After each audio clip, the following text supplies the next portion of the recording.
People think having no friends means something is wrong with you, that you're antisocial, awkward, cold, or incapable of connecting with people. But psychology says something very different. Some people stay alone, not because they hate people, but because their mind craves depth, honesty, peace, and emotional safety more than shallow connection.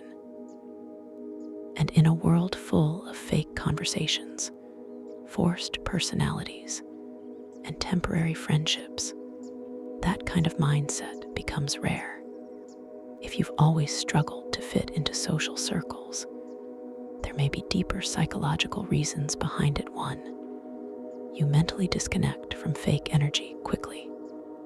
Have you ever met someone who seemed friendly on the surface, but something about them felt emotionally draining?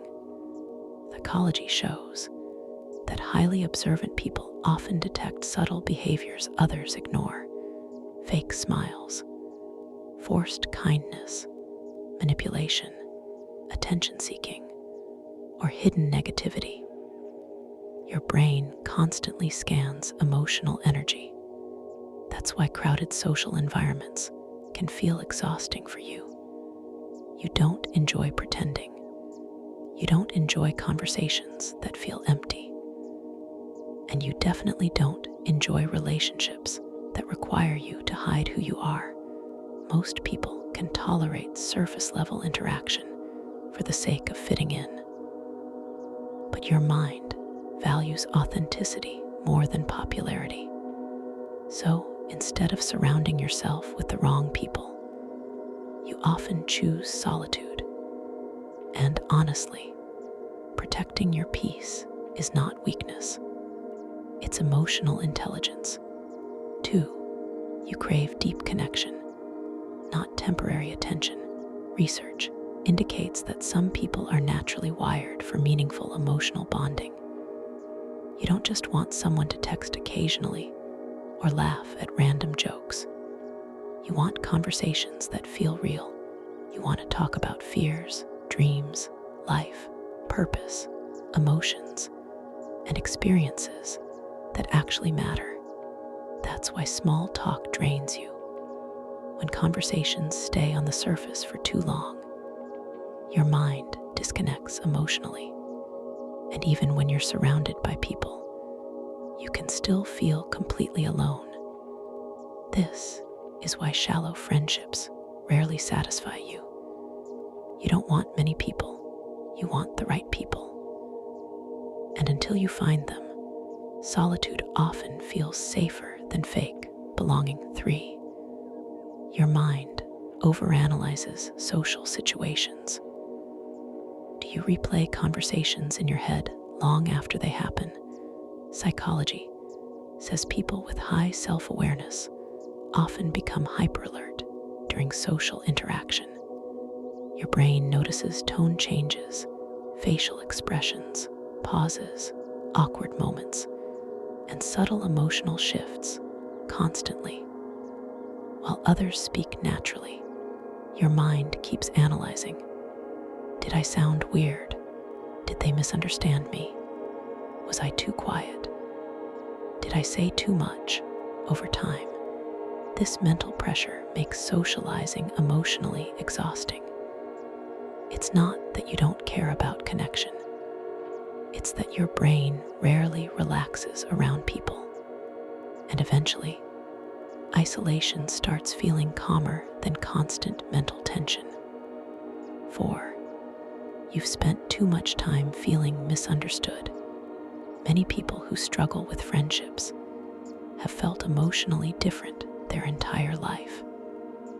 Maybe your interests never matched the people around you.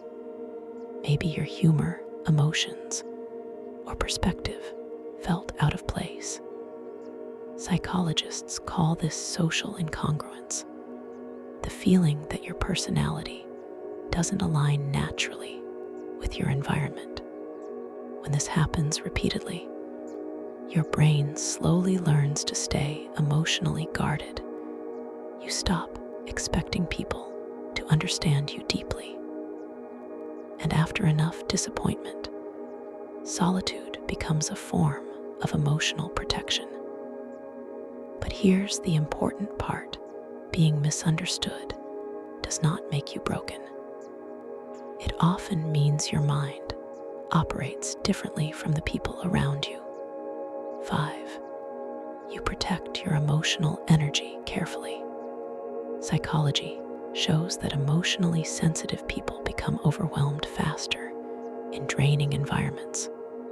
Too much noise, too many expectations, too many emotionally unavailable people. Your nervous system absorbs everything.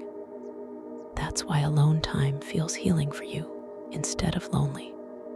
Solitude gives your brain space to recover, think clearly, and reconnect with itself. While other people recharge through constant social activity, you recharge through peace and silence. And there is nothing unhealthy about that. The real problem begins when society convinces you that being alone automatically means failure. It doesn't. Some of the most emotionally intelligent, creative, and self-aware people spend large parts of their lives alone, not because nobody wants them, but because they refuse to force connections that don't feel genuine. At the deepest level, having few friends is not always a social problem. Sometimes it's the result of emotional awareness, deep thinking, strong boundaries, and a desire for authentic human connection. So stop assuming your solitude makes you less valuable. You are not difficult to love. You are not too different. And you are not meant to shrink yourself just to fit into shallow spaces. The right people won't require you to pretend. And until those people arrive, learning to enjoy your own company is one of the most powerful forms of self-respect. If this video helped you understand yourself differently, subscribe for more psychology insights about human behavior, emotional intelligence, personality, and the hidden patterns behind the way people think and connect.